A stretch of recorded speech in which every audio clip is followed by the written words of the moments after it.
Well, you read the title. Let's get right into it. Number 1. Makeup. They say beauty is pain, and in this case, literally. Back in the 1700s, putting your face on was basically chemical warfare. But like, self-inflicted. This glorified lead paste gave people that trendy porcelain glow, right up until their skin started peeling off like a baked potato. Queen Elizabeth I reportedly layered it on so thick, she looked like a frosted cake left out in the sun. And don't even get me started on belladonna. Yeah, they used literal plant poison to make their pupils look big and seductive. Side effects? Oh, something tame like blindness. Nothing crazy. Beauty standards were so unhinged. They said die pretty, and people lined up like they were handing out mag palettes at Sephora. Like, what were they thinking? Who sees someone's face melting off and goes, yeah, that's a killer look? I mean, I guess technically this time they weren't wrong. Number 2, umbrellas. Back in the 1800s, umbrellas weren't those soft, flimsy, collapsible sticks you forget in an Uber. Nah, they were basically street legal spears. Built like tent frames and just as dangerous, stiff metal spokes, sharp pointed tips. If someone popped one of these opens too fast in a crowd, they weren't getting shade, they were getting a potential homicide case on their hands. People literally got stabbed, not metaphorically, not poetically. I mean, someone opened their umbrella and the poor guy behind them left the scene with one less eye.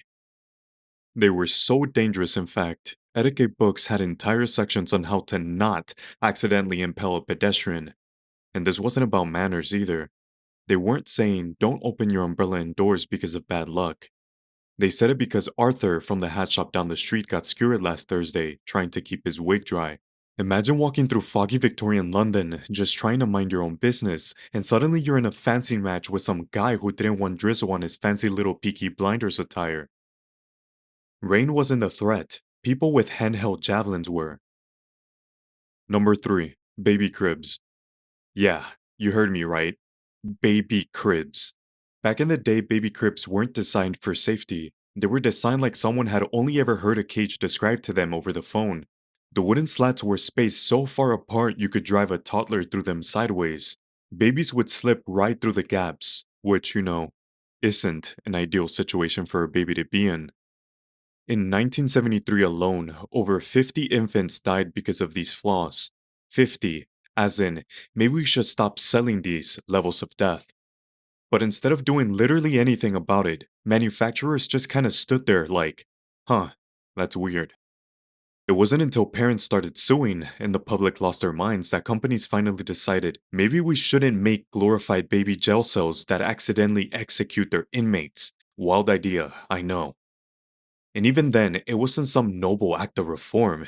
They just got tired of being sued into the Stone Age. The bar was not that high. Just, hey, maybe don't design a product that strangles babies in their sleep. But apparently, that took them years to figure out. Now imagine having one of these in your nursery home. You put your baby down for a nap like you're tucking them into a bear trap. Sweet dreams, I guess. Number 4. Mirrors. Yes, mirrors. Before modern mirrors, people used mercury behind the glass. Yeah, mercury. The stuff that wrecks your nervous system and turns your brain into oatmeal. Mirror makers inhaled this stuff daily. Shaky hands, hallucinations, slow decay. The usual side effects of a neurological death substance. And also, rich people could stare into their reflections and say, ah, yes, I am better than everyone else. Meanwhile, the guy who made the mirror is 2 sniffs away from speaking Latin backwards. They didn't wear masks, nor did they use ventilation systems. Just vibes and irreversible brain damage. So, next time you catch yourself staring blankly into the mirror, wondering if you're losing it, maybe consider getting one that doesn't smell funny. Just a thought. Number 5. Phones. Some early 90s phones came with a built in microwave. Cheap models had garbage insulation and used nickel cadmium batteries, aka small grenades if they overheated. Gas stations even banned cell phone use because your glorified hand warmer was supposedly one pizza order away from being the fat boy bomb kissing Nagasaki. Talk about a hotline bling. Now listen, while the explosion theory was later debunked, the part where your phone could cook itself in your hand? Yeah, that was real. Samsung. Galaxy Note 7, made in 2016. Samsung, please don't sue me. And let's not forget about the radiation levels. Early phones had more radiation than your ex's Instagram. Talking on one of these was basically volunteering to microwave your own skull. Imagine a love so strong you risked brain damage just to talk to the missus. Real romantic, Kyle. Number 6. Hair dryers. Back in the day, using a hairdryer near a bathtub was basically playing Russian roulette. Before grounded plugs were a thing, these little heat cannons turned your bathroom into a live electrical hazard.